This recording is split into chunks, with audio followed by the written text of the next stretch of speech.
Víctor Isla viene realizando una convocatoria a los congresistas que se encuentran en el hemiciclo de sesiones a fin de que realicen el registro electrónico de su asistencia para dar inicio a la sesión. Veamos.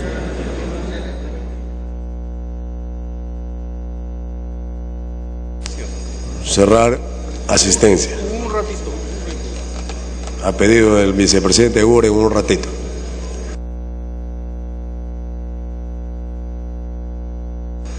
Cerrar asistencia.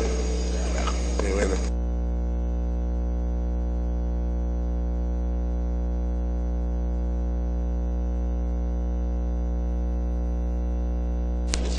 Han registrado su asistencia 83 señores congresistas. El quórum para la presente sesión es de 54 señores congresistas. Con el quórum reglamentario continúa la sesión. Se pone en conocimiento de la representación nacional para efectos del quórum que en estos momentos está sesionando la comisión investigadora multipartidaria encargada de investigar la gestión del expresidente Alan García Pérez y que por consiguiente se consideran integrantes con licencia. Se pone en observación las actas correspondientes a las sesiones celebradas los días 20 y 23 de agosto y 4 de septiembre del 2012. Si ningún congresista formula observaciones, se darán por aprobadas. Las actas han sido aprobadas. Primer punto. No, ha pedido, antes del primer punto ha pedido la congresista, primero la congresista Tan, luego el congresista Becerril. Y luego continuamos con el punto señalado.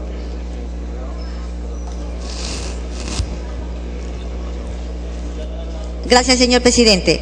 Por su intermedio, saludar a la representación nacional. Señor presidente, estimados colegas congresistas, me dirijo a ustedes gracias a la anuencia del presidente para invitarlos a la ceremonia de la celebración del 6º aniversario de creación de la Defensoría de la Mujer, el Niño, el Adolescente y de las personas con discapacidad, víctimas de actos de discriminación del Congreso de la República, que se realizará esta mañana a las 10 horas en el Palacio José Faustino Sánchez Carrión del Palacio Legislativo. Esta Defensoría se instituyó mediante Resolución 038-2006-2007 y funciona en las instalaciones del Palacio Legislativo, esquina del Jirón Andahuaylas y el Jirón Junín.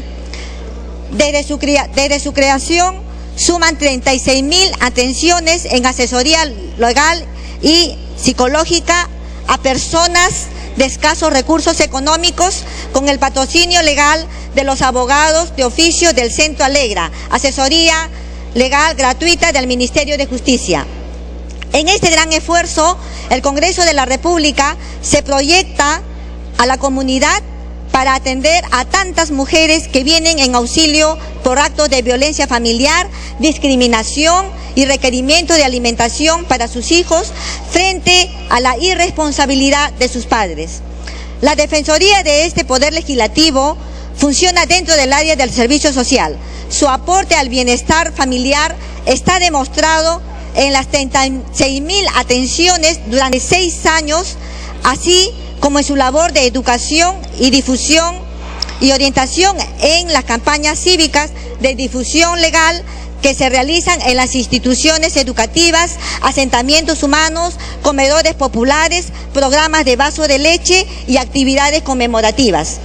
Por estas consideraciones, señor presidente, por su intermedio, invito a la representación nacional para que tenga bien acompañarnos esta mañana a la ceremonia que se realiza en el patio Simón Bolívar de este Palacio Legislativo, para que con vuestra presencia se haga un reconocimiento expreso a la labor de los profesionales que con vocación de servicio orientan y absuelven casos y muchas veces dramáticos de las familias que claman apoyo. Desde ya, en mi calidad de presidenta de la Comisión de la Mujer y Familia, les expreso mi agradecimiento por acompañarme en este saludo y reconocimiento a la Defensoría de la Mujer, Niño, Adolescente y Personas con Discapacidad del Congreso de la República. Muchas gracias, señor presidente. Muy bien, congresista Becerril. Gracias, presidente. Colegas congresistas, el hecho ocurrido en el distrito de Charate, en el Cusco, específicamente en Quiteni, donde los narcoterroristas dinamitaron e incendiaron 3 helicópteros de la empresa transportadora de gas del Perú. Una vez más deja al desnudo la total incapacidad de este gobierno en la lucha contra el terrorismo. Vemos, igual que en los años 80, a un Sendero Luminoso declarando zonas liberadas ante el desconcierto e inoperancia de los ministros de Defensa y del Interior. También estamos viendo cómo actualmente el SUTEP CONARE, la facción senderista del SUTEP, viene retando a la inepta ministra de Educación, quien hasta ahora sigue evaluando qué hacer con los 800 terroristas que siguen enseñando y malogrando las mentes de los jóvenes y niños del país. También sigue evaluando qué hacer con los radicales del SUTEP CONARE que siguen en huelga. Sigue evaluando si se les descuenta su sueldo o no. Vemos cómo el ministro del Interior sale a reconocer al periodismo que le quitaron la protección al aeródromo de Quiteni a pedido de la empresa, quien manifiesta decidió no contar con los servicios de seguridad. O sea, quiere decir que ahora en este gobierno se debe pedir permiso a los empresarios o a las empresas para que el ministro de Defensa o del Interior puedan cumplir con sus funciones. ¿O es que ahora la política es quién decidirá si la policía o el Ejecutivo actúa? Colegas congresistas, hace rato estamos perdiendo la lucha contra el terrorismo. Así comenzó a incubarse en los años 80 el terror, y exactamente así como ahora actuaron los presidentes de ese entonces. Este gobierno no tiene ni la menor idea de cómo enfrentarlos. Basta ya de ministros incapaces e ineptos. Ya es hora que aparezca el presidente Ollanta para que tome la decisión política de combatir el terrorismo en el país. Ya es hora que salga a liderar ese gran contingente de terror en el país, como en su momento el presidente Fujimori tomó esa decisión política de combatir al terrorismo. No dejemos que esta lacra siga creciendo. No dejemos que el terrorismo siga cobrando más vidas, tanto de civiles, militares y también de las Fuerzas Armadas. Gracias, presidente. Tiene la palabra el congresista Gamarra. Bueno, señor presidente, señores congresistas, qué fácil es hablar, señor presidente, qué fácil es insultar, qué fácil es calificar cuando no se tiene al frente a ministros que en estos momentos podrían defenderse y podrían refutar las versiones que en estos momentos está haciendo el congresista que nos antecedió. Lamentamos esas declaraciones porque esas declaraciones están demostrando, señor presidente, la irresponsabilidad en la que ha caído la oposición, porque cada vez que algún ministro presenta un proyecto de ley, están llamándolo para solicitar una interpelación.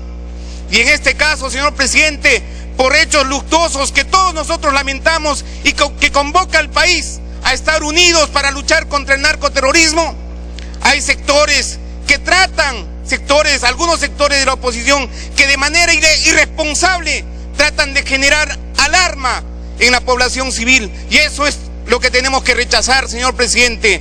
Tenemos que estar sí prevenidos, tenemos que estar juntos para luchar contra el narcoterrorismo, pero no podemos aceptar esas versiones alarmistas que se están dando.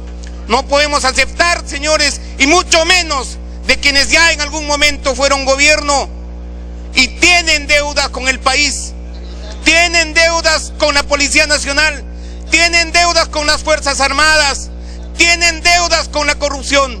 En ese contexto, señor presidente, es importante que antes de hablar tengamos la capacidad y la calidad para hacerlo y no generar esas posiciones alarmistas, señor presidente. Muchas gracias. Congresista Monterola.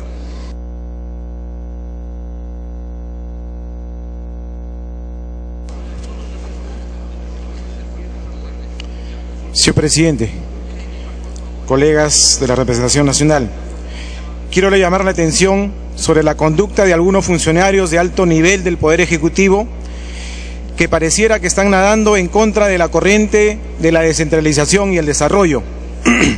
En efecto, mientras desde el Congreso y lo que el presidente Ollanta Humala busca descentralizar y hacer un gobierno con oídos y acciones a favor de las provincias, cuando vamos a tocar las puertas de los ministerios, los ministros de forma soberbia no nos atienden, destrozando los esfuerzos que desde el Congreso estamos haciendo mediante la semana de representación y los coordinadores parlamentarios. Esto ha ocurrido, colegas, este día martes, el día 9 de octubre, luego de que de forma oportuna, mediante mi despacho, se gestionó una cita con el ministro de Vivienda, Construcción y Saneamiento, René Cornejo Díaz. Este funcionario no ha tenido la delicadeza de recibir a 35 alcaldes provinciales y distritales de la región Huancavelica que habían solicitado una cita con el fin de gestionar se atiendan los proyectos de saneamiento para la región. Este hecho ha producido un rechazo de todas las autoridades que han planificado su viaje y han gastado sus recursos. Finalmente, ante este pleno quiero dejar constancia de la incomodidad y molestia del pueblo huancabelicano por este desaire que hemos atribuido a una actitud soberbia de un funcionario cuya eficiencia es cuestionable, puesto que su avance presupuestal a la fecha es solamente del 32.8% y el año pasado solamente ha llegado al 78.1% y en Huancavelica ha gastado únicamente el 3.5% del presupuesto aprobado para el año 2011. ¿Y cómo no va a ser así si para completar un estudio de una obra de una represa de Aycacocha en Huando? Tiempo.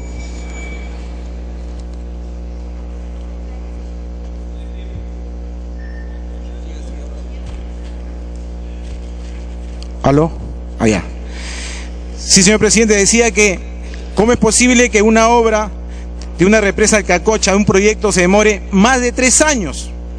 En tal sentido, señor presidente, quisiera que desde su despacho se incrementen los esfuerzos a fin de estrechar las relaciones del Poder Legislativo y Ejecutivo y que se deje bien en claro que los ministros no son autoridades electas, sino funcionarios públicos pasibles de responsabilidad política y que las actitudes como la del señor Cornejo en nada contribuyen a fortalecer estas relaciones. Muchas gracias. Congresista Tapia.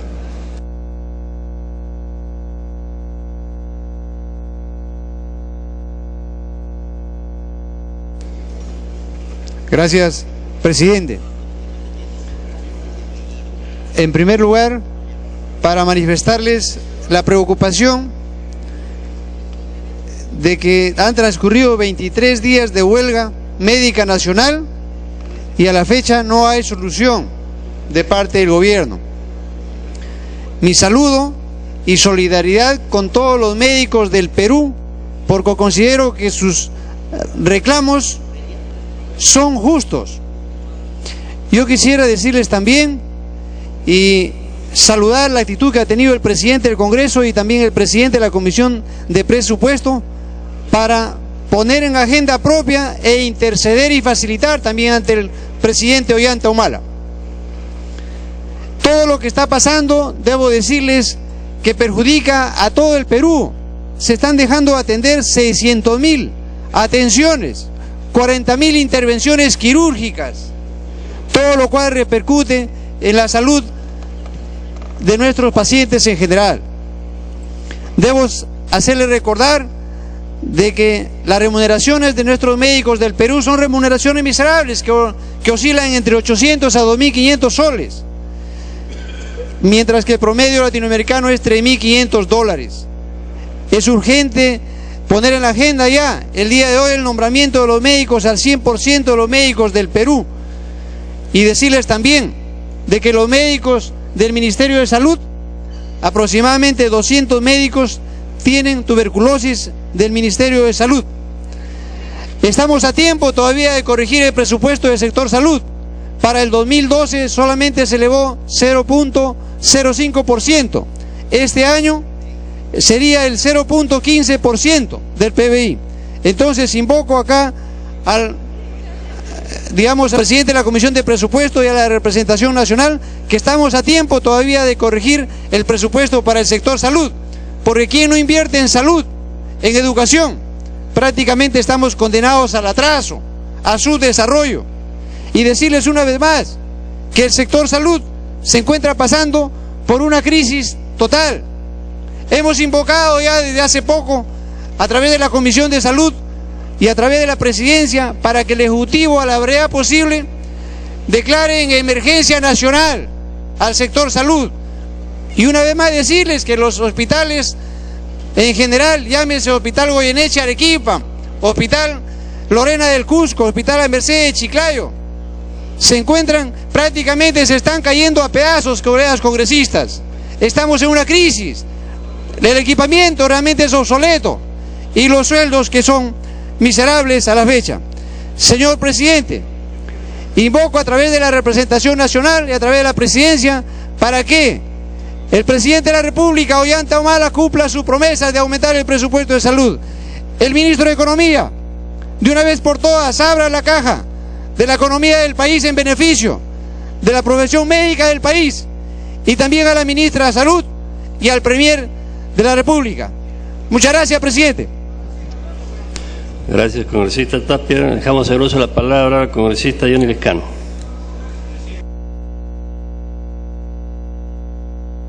Señor presidente, muy buenos días a la representación nacional. Para llamar la atención, señor, sobre un tema que es fundamental en el Perú, que es la seguridad ciudadana, y que se hace una serie de esfuerzos y lamentablemente no da frutos. Lo que se ha denunciado, señor presidente, es que 9.000 suboficiales de la Policía Nacional, 9.000, están sometidos a una serie de tratos salvajes, usura, corrupción, señor, que se consolida y se plasma finalmente en la Dirección de Economía de la Policía. Los suboficiales, como no tienen plata, los sueldos son míseros, recurren a pseudoempresas a hacerse préstamos de dinero. Estas empresas, señor, les cuestan prácticamente todo el sueldo a los policías, todo el sueldo a los policías, y solamente les entregan 200 soles, 80 soles o 60 soles. Utilizando, señor presidente, a pesar que los préstamos se hacen en Lima, utilizando resoluciones delincuenciales de algunos jueces, de Arequipa, de Mazamari, de Eten, que ordenan que a los policías se les descuente absolutamente todo el sueldo. Hay gente que está enferma, hay gente de la tercera edad que también tiene una serie de operaciones, y de esta manera, señor, nosotros pretendemos en el Perú resolver el problema de seguridad ciudadana, con policías. No son 10, no son 20, no son 30, son 9.000 policías sometidos a este tipo de vejámenes. Se ha presentado 4 o 5 cartas al señor ministro del Interior y al director general de la policía, y lamentablemente estos mecanismos delincuenciales se mantienen, señor presidente, se siguen practicando. Yo le pediría, señor presidente, que no una comisión, porque lo hemos pedido a la Comisión de Defensa del Consumidor, que se presente el ministro y el director general de la policía, sino el Pleno del Congreso remita un oficio, señor, para pedir una explicación por qué se está permitiendo la permanencia de estas empresas que operan a través de asociaciones ilícitas para poder maltratar el sueldo de los policías. ¿Por qué se sigue descontando de esta manera, señor? El Código Procesal Civil, solamente permite que excepcionalmente, por caso de alimentos, usted pueda retener el 60% del sueldo de una persona. O si se trata de otras deudas, señor, pasado los 1.850 soles que son intocables, una tercera parte se pueda descontar a esta persona por otras deudas. Y aquí, señor, se descuenta todo el sueldo. Este es un tema, señor, muy importante. Por eso los policías están maltratados, no pueden cumplir bien sus funciones, se les acusa a veces de corrupción, y nosotros estamos lo más bien, la policía no hace nada, el ministerio tampoco, señor, y nos quejamos sobre la seguridad ciudadana. Esto es un tema central que yo le pediría, señor, con la voluntad que usted tiene, que siempre ha mostrado por estos temas, se pueda oficiar al ministro y que nos den un informe detallado sobre este asunto, señor presidente. Eso es absolutamente urgente porque, reitero, está afectando a 9.000 policías que no pueden vivir pues con 200 soles, 80 soles, 60 soles y lo demás se lo apoderan ilícitamente. Se están haciendo millonarios estos individuos con la pobreza de suboficiales, no oficiales, suboficiales de la Policía Nacional. Y el Congreso no puede estar pues mirando el partido, señor, o mirando este tipo de hechos absolutamente indignantes. Tiene que participar, tiene que intervenir y tiene que pedir una explicación, señor, porque tiene que ver con un tema central, el más importante que ve la población, que es la seguridad ciudadana. Gracias, señor, esperamos que se remite el oficio para pedir una explicación detallada y documentada por parte del ministro del Interior. Gracias, señor presidente. Bien, congresista Lescano, se tiene en cuenta la solicitud. Congresista Mesías. Muy buenos días, señor presidente. Muy buenos días, colegas congresistas. Señor presidente, señores congresistas, valga la oportunidad para hacer recordar que el Congreso de la República, específicamente los congresistas, tenemos tres funciones principales según la Constitución. La primera, legislar; la segunda, fiscalizar; y la tercera, representar. ¿Qué duda cabe, señores congresistas, colegas y señor presidente, que en mi modesto entender, creo yo, de que no estamos haciendo una labor de fiscalización tal como lo manda la Constitución? No estamos ejerciendo un control efectivo. Y este control efectivo, señor presidente, lamentablemente también se está perdiendo con los otros órganos de control a nivel nacional. Por ejemplo, la Contraloría General de la República, el Poder Judicial, la ONMA, y también, ¿por qué no decirlo?, el control legislativo, que es el Tribunal Constitucional, tampoco está haciendo su labor como debería de hacer. Por lo tanto, señor presidente, creo yo que toda la representación nacional deberíamos de abocarnos y concentrarnos también en la tarea de la fiscalización. Por ejemplo, deberíamos de enterarnos cómo va el control o cómo va el proceso de gasto a nivel nacional del Ejecutivo. A través de los gobiernos municipales, provinciales y distritales, hay muchas obras que se están ejerciendo o ejecutando, pero sin embargo muchas de ellas no están llegando a concretarse, constituyendo de esa manera, señor presidente y colegas congresistas, como especie de un gran drenaje del erario nacional. También, señor presidente, las grandes empresas hay que controlarlas. Por ejemplo, tengo información extraoficial de que hay grandes empresas que no estarían pagando por el consumo del agua. Hay grandes empresas que deberíamos de aclarar. He llegado a mis oídos y que sería bueno aclarar que, por ejemplo, la empresa Leche Gloria no estaría pagando el agua que consume, lo cual, señor presidente, eso constituye una afrenta para el país y sobre todo para los más necesitados. Por otro lado, también, señor presidente, el control a las concesiones mineras, el control al proceso de renegociación de los diversos contratos con diversas empresas de servicio público. Señor presidente, creo yo que deberíamos de ejercer mejor el control de la fiscalización, y es por ello que invoco a través de su investidura que definitivamente debemos de ejercer mayor control. En estos momentos en Cajamarca, por ejemplo, se vive el tema de Yanacocha con Conga, un problema, señor presidente, que lamentablemente ese proyecto de estudio de impacto ambiental, la resolución 351 dado el 27 de octubre de 2010, no fue firmado, como vuelvo a recalcar, por el director encargado, sino por una asesora. Ahí, señor presidente, deberíamos de aclarar y declarar infundado esta resolución, a todas luces fraudulenta, señor presidente. Por lo tanto, es importante, justo y necesario, para salvaguardar la democracia y la gobernabilidad, de ejercer con eficiencia y eficacia la fiscalización, señor presidente. Muchas gracias.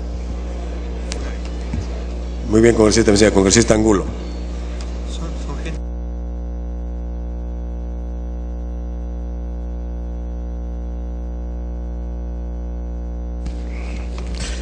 Gracias, señor presidente. Un saludo a toda la representación nacional.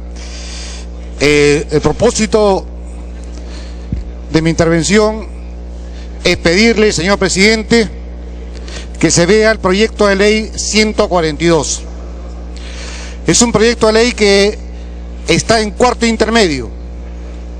Ha sido visto hace 6 meses y hasta ahora, pese a estar en cuarto intermedio, pese a haber tenido una conversación previa con todas las bancadas, está en consenso, todavía no está en agenda, salvo en las horas postrimeras. Le pido, señor presidente, que veamos hoy día este proyecto de ley 142. Solamente está para votación. Solamente necesitamos que se vote y se vea si se aprueba o no se aprueba. Pero son cientos de estudiantes, miles de estudiantes que están esperando por esta ley. Es una ley que favorece a todos, no perjudica a nadie. Queremos, señor presidente, que se vea este proyecto de ley 142.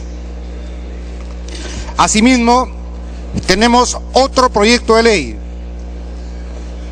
que ve la modificatoria de la ley 27.360, la mal llamada ley de promoción agraria. En su momento logró que que las empresas agroindustriales pudiesen desarrollarse, pudiesen crecer, pudiesen exportar más. Pero ahora, después de 15 años de esta ley, después de ver que rindió sus frutos y después de ver que miles de campesinos se han sacrificado. Dele tiempo para que concluya. Hola. No teniendo derecho a vacaciones, no teniendo derecho a dominical, no teniendo los derechos esenciales, ni siquiera a un sueldo mínimo.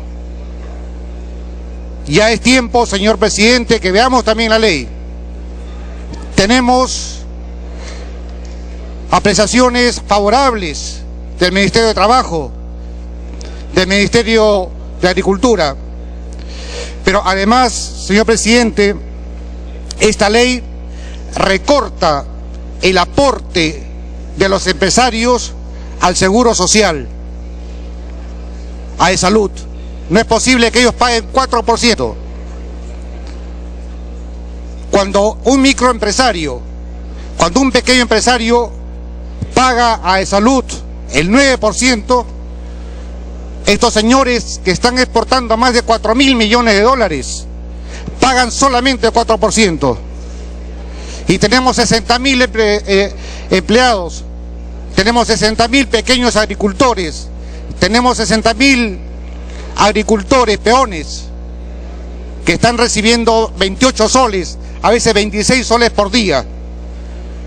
Y en estos 26 soles por día está el CTS, están las vacaciones, está en su dominical. Es por eso que le pido, señor presidente, que veamos esta ley que modifica la ley 27.360. Gracias, señor presidente.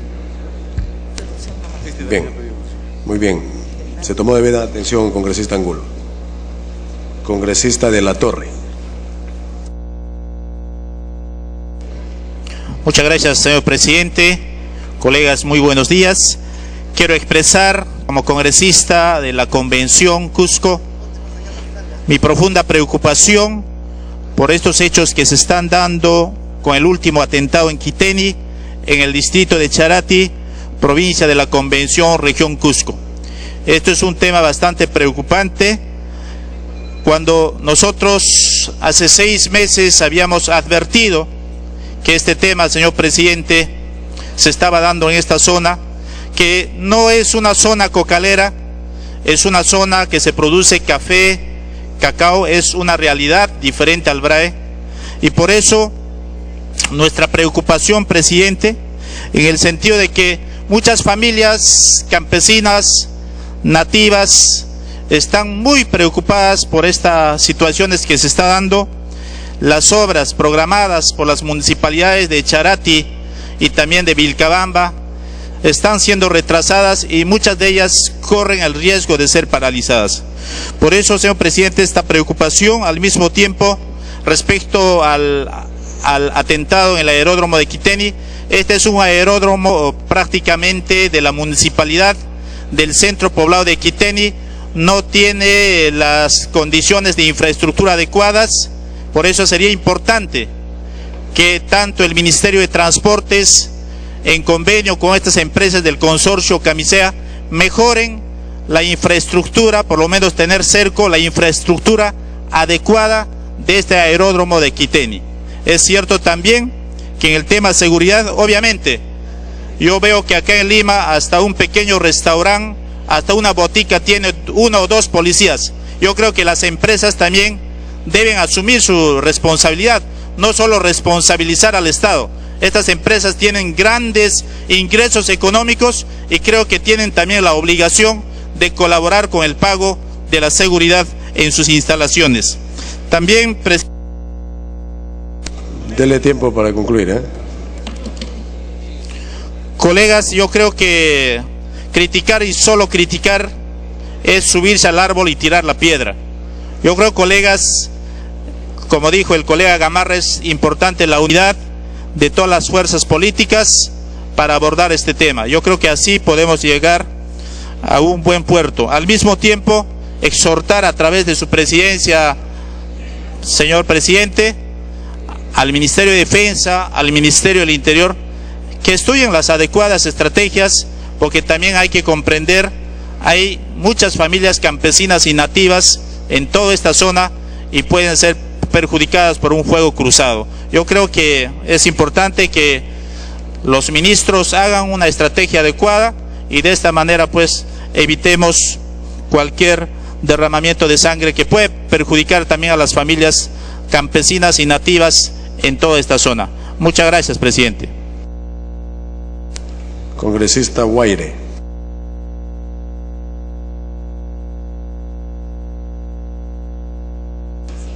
Muchas gracias, señor presidente, señores congresistas de la República. Vemos con mucha preocupación, fundamentalmente, sobre todo alarmados, que aún no se encuentra una solución a la problemática generada por la presentación de diversos proyectos de ley sobre la carrera magisterial ante el Congreso de la República. El día de hoy hemos podido leer en algunos medios de comunicación escrita que los maestros de provincia han realizado una marcha al Ministerio de Educación, esperando ser escuchados. Sin embargo, no existe la voluntad política para recibirlos.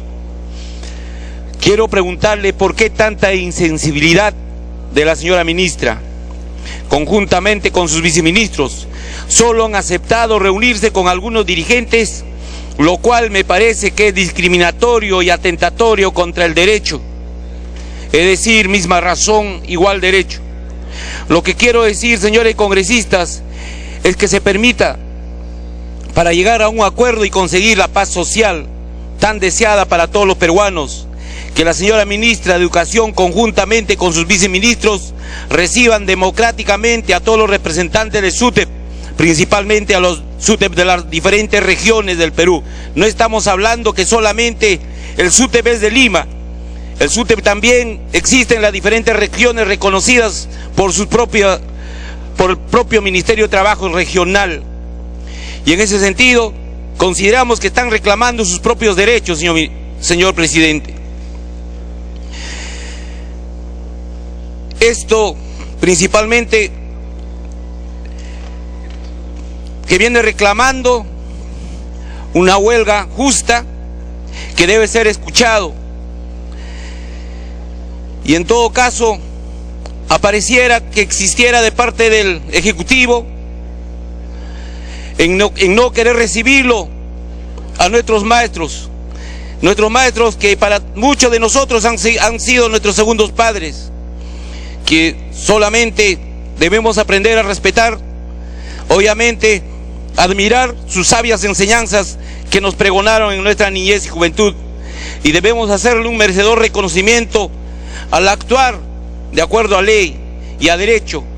Esto es mantenerlos con la ley con la cual fueron nombrados, que a vista del derecho nacional e internacional son derechos adquiridos que no pueden ser violados ni contradichos, por lo que desde acá hago un llamado a la reflexión y de una vez por todas encontremos una solución conciliadora con todos los docentes, acordándonos siempre que ellos son trabajadores que se encuentran bajo el régimen de derecho laboral, cuyo deber y derechos se encuentran protegidos no solamente por nuestro ordenamiento jurídico vigente, sino que también por convenios y tratados internacionales, existiendo a la fecha varias recomendaciones de la Corte Internacional de Derechos Humanos, como el caso, por ejemplo, de los 5 pensionistas en contra del Estado peruano, con la que la Corte Interamericana recomendó de que el Poder Legislativo, o sea, el Congreso, señores, compuesto por nosotros los congresistas, adecúe los proyectos de ley y apruebe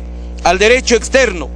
Esto es respetando los convenios y tratados internacionales a que se ha obligado, como por ejemplo con las organizaciones internacionales de trabajo y con la misma Corte Interamericana de Derechos Humanos, y que se dicte leyes justas, lo mismo que no deben ser retroactivas, sino ultraactivas, o sea que entren en vigencia y cobran todo su vigor recién a partir del día siguiente de la publicación en el diario oficial del peruano.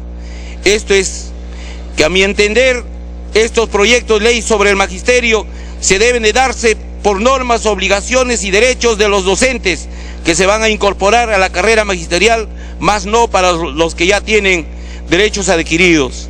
Señor presidente, pido una vez más que la señora ministra reciba también a todos los dichos que son de repente de CONARE, son terroristas o algo por el estilo. Creo que a todos no podemos llenar en un solo saco. Yo considero que aquellos que son terroristas están identificados, ya deben estar en la cárcel. Tenemos que luchar contra ellos. Sin embargo, hay muchos docentes que solo están reclamando sus propios derechos y hay que escucharlos, señor presidente. Muchas gracias. Congresista Cánchez. Congresista Tevez. Señor presidente, muy buenos días y muy buenos días por su intermedio a todos mis colegas congresistas. Señor presidente, solamente para solicitar que el proyecto 1229, que en este momento faculta por única vez a los titulares de los pliegos de los gobiernos regionales a incorporar en vía de regularización mediante acto resolutivo las transferencias del CAFAE, señor presidente. En este momento hay incomodidad de los trabajadores a nivel nacional que están esperando este incentivo y que sería preciso verlo inmediatamente porque es un acto de voluntad política y creo que los trabajadores tienen en este momento el pedido y que esto es saludable, por cierto. Entonces, esto no debe generar un malestar, señor presidente, y yo pido prioridad en este proyecto de ley que lo aprobamos con usted, pero que fue observado y que ya fue corregido y está en este momento con el proyecto 1229 y que solicito, señor presidente, se vea de carácter prioritario para poder solucionar los problemas de todos los trabajadores de los gobiernos regionales a nivel nacional. Con esto, señor presidente, estaríamos solucionando este problema y evitar un conflicto social. Muchas gracias. Bien, congresista, finalmente, congresista Díaz Canseco. Muchas gracias, señor presidente.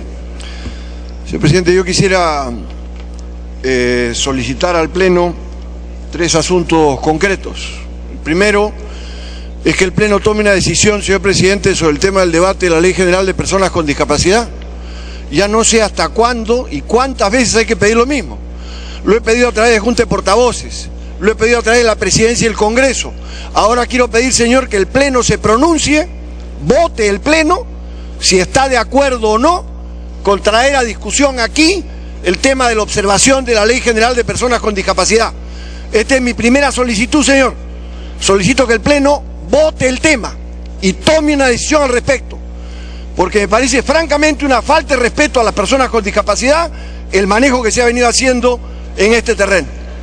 En segundo lugar, señor presidente, solicito que el Pleno se pronuncie, señor presidente, para invitar a los ministros de Salud y de Educación, y para que el Pleno pueda intervenir en la forma como se está encarando este problema.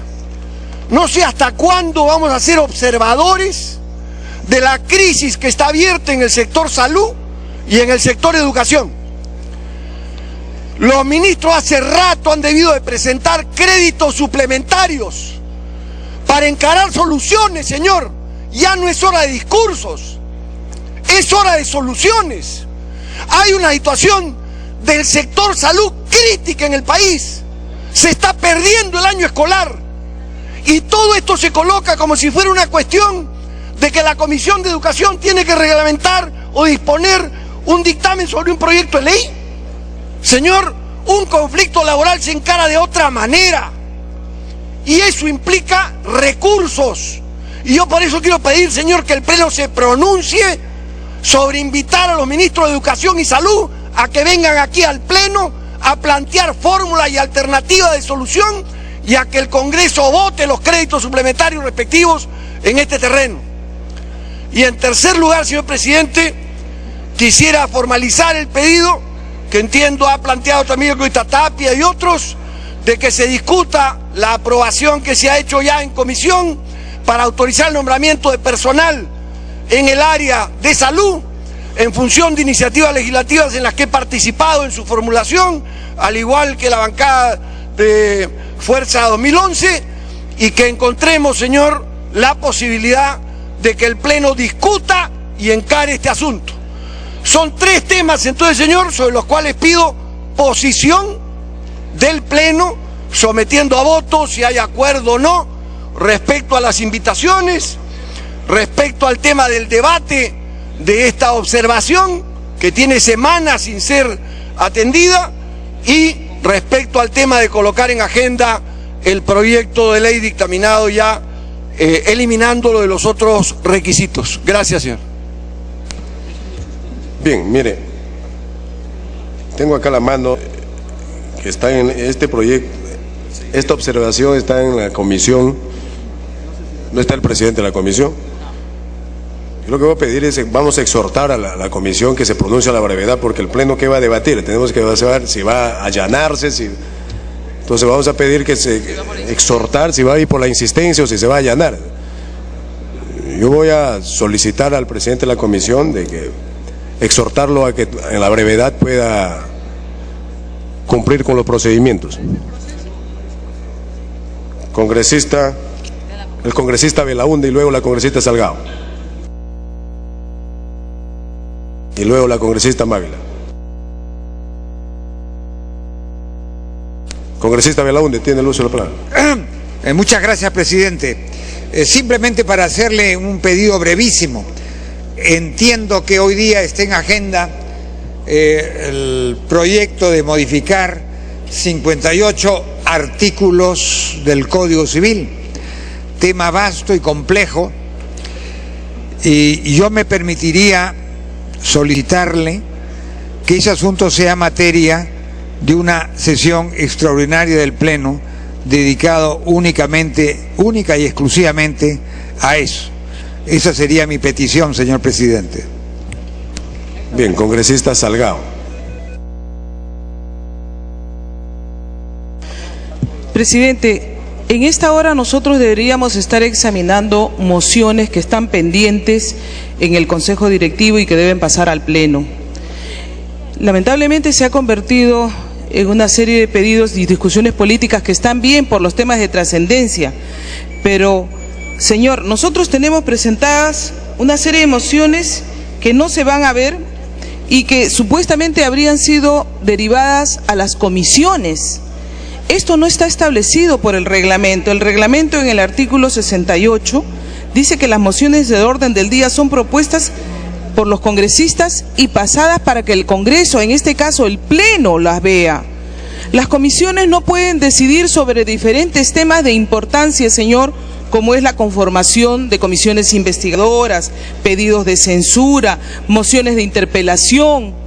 En ese sentido, yo creo que las comisiones que ahorita han recibido mociones deberían devolverlas, señor, porque este es un tema que podemos aprobar o rechazar, pero en el Pleno del Congreso. Este es el foro político para poder debatir una serie de inquietudes. Por eso que me preocupa, señor, porque tenemos pendiente de ver la moción que citaba el presidente del Consejo de Ministros, Jiménez, por un pedido para ver la problemática de la pesca, luego para la Comisión de Investigación de Actos de Liberación de los sentenciados por delitos de terrorismo, interpelar al ministro de Transportes y Comunicaciones, Carlos Paredes, a fin de que responda ante el Pleno por las acciones que ha desarrollado en relación a la problemática del aeropuerto, la Comisión Investigadora del Registro Único de Víctimas, una comisión investigadora multipartidaria encargada de investigar la gestión económica, financiera y contable administrativa por el Gobierno Regional de Cajamarca, interpelar al ministro de Defensa, Pedro Cateriano Bellido. Todas estas son mociones, señor, que deberíamos estarlas discutiendo aquí en el Pleno del Congreso. Yo entiendo que cada uno tiene, y lógicamente hay temas de coyuntura como el de Quiteni que no podemos obviar, que ahí está ocurriendo algo muy grave, como también, señor, está ocurriendo algo muy grave y que estoy recibiendo recién información con los profesionales médicos, y aquí me extraña que el Colegio Médico no haya dicho nada, que está aceptando que los serums que han venido de Cuba con menos de 4 años ya hayan ganado un puesto, y los serums de 8 años que estudian en nuestro país con tanto esfuerzo hayan quedado relegados porque se les ha puesto una baja nota. Eso no entiendo, ¿cómo es posible que sí se les dé un puesto con sueldo a aquellos que tienen 4 años de estudio y los nuestros, que se han quemado las pestañas 8 años, señor, hayan quedado sin puesto? ¿Qué está pasando aquí? ¿Por qué estamos favoreciendo a los que han venido de Cuba? Hay una intención ideológica. Lo mismo está pasando con maestros. Y yo aquí pido que la Comisión también de Educación resuelva de una vez por todas ese tema, que es un proyecto del Ejecutivo, lo que está pidiendo el propio presidente de la República, que no nos dejemos avasallar por ideologías extremistas, violentistas. Este es un tema, señor, en el que estamos de acuerdo con el presidente Ollanta Humala. Nuestro país no puede ser dominado por ideologías que ya están obsoletas, y estamos permitiéndolos con esta penetración ideológica que se está haciendo con 6.000 profesores. ¿Por qué el SUTEP no reclama esto? ¿Qué le pasa a los del SUTEP? ¿Por qué el Colegio Médico no reclama que a sus alumnos que han estudiado 8 años hoy día los dejan postergados y entran alumnos con 4 años de estudio? Son más inteligentes que los que enseñan aquí en el Perú. Entonces cerremos San Marcos, cerremos todas nuestras universidades pues y mandémoslos a Cuba, porque es más barato. Es más barato 4 años y sacamos médicos, si es que van a ganar los puestos, y los nuestros de 8 años no los están ganando. Para que concluya el congresista Salgado. Sí, señor, concluyo diciendo que aquí hay un trabajo que tenemos que hacer. Es nuestra obligación de congresistas que tenemos que denunciar, señor. Me pide una interrupción el colega Segundo Tapia. Congresista Tapia.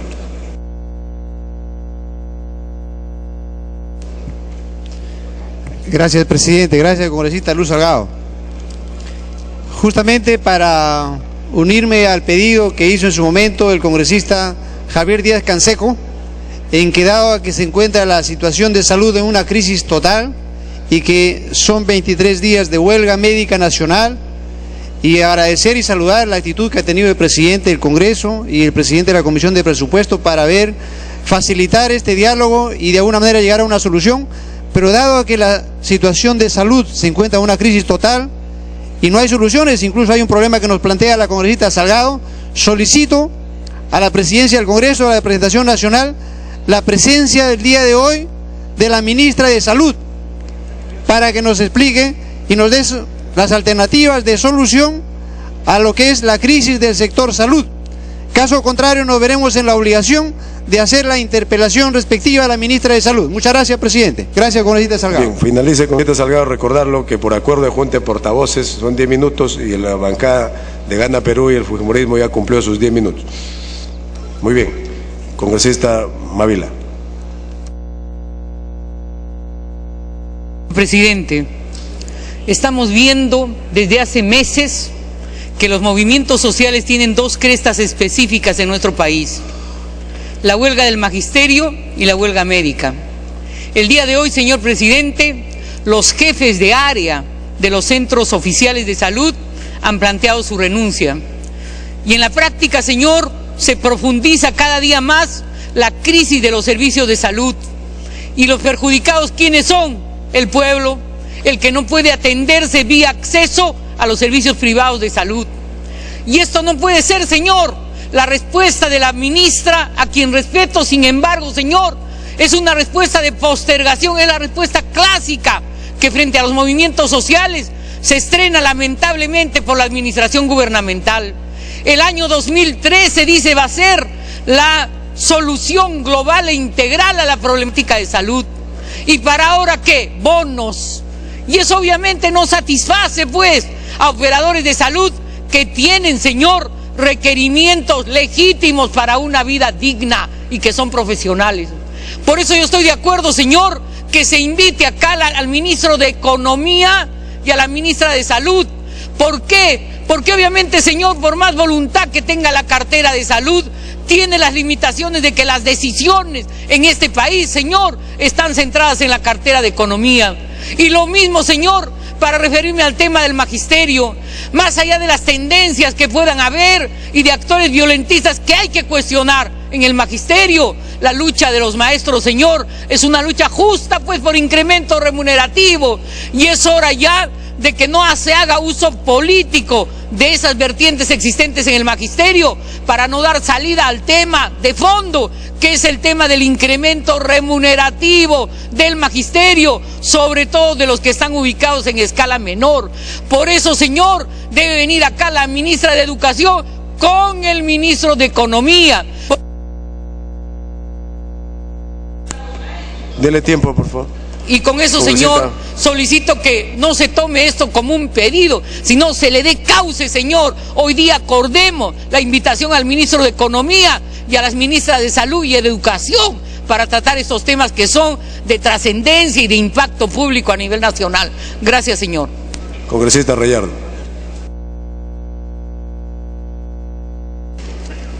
Muchas gracias, presidente. Presidente, a través de esta intervención solicito que se defina cuál va a ser la situación de la Comisión Especial de Seguridad Ciudadana.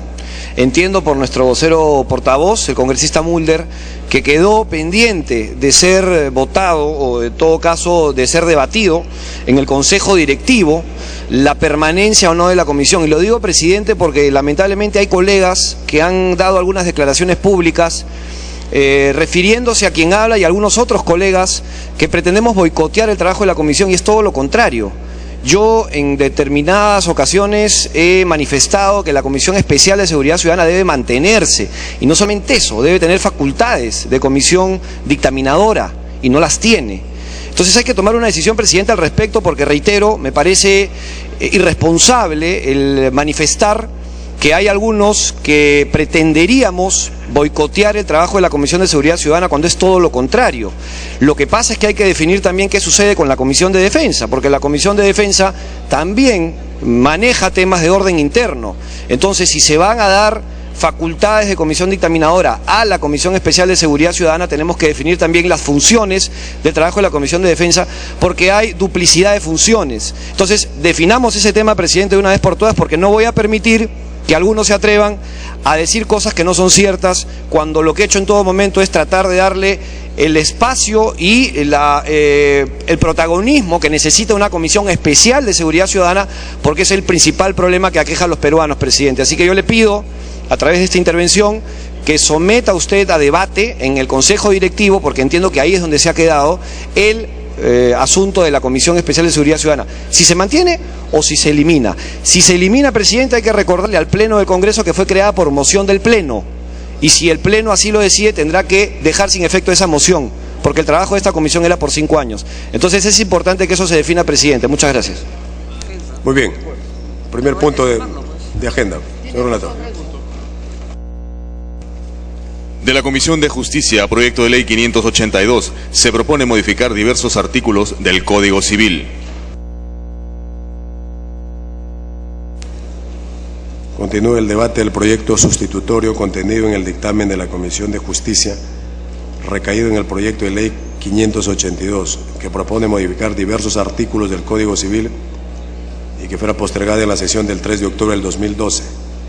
Tiene la palabra la congresista Pérez Tello, presidenta de la Comisión de Justicia.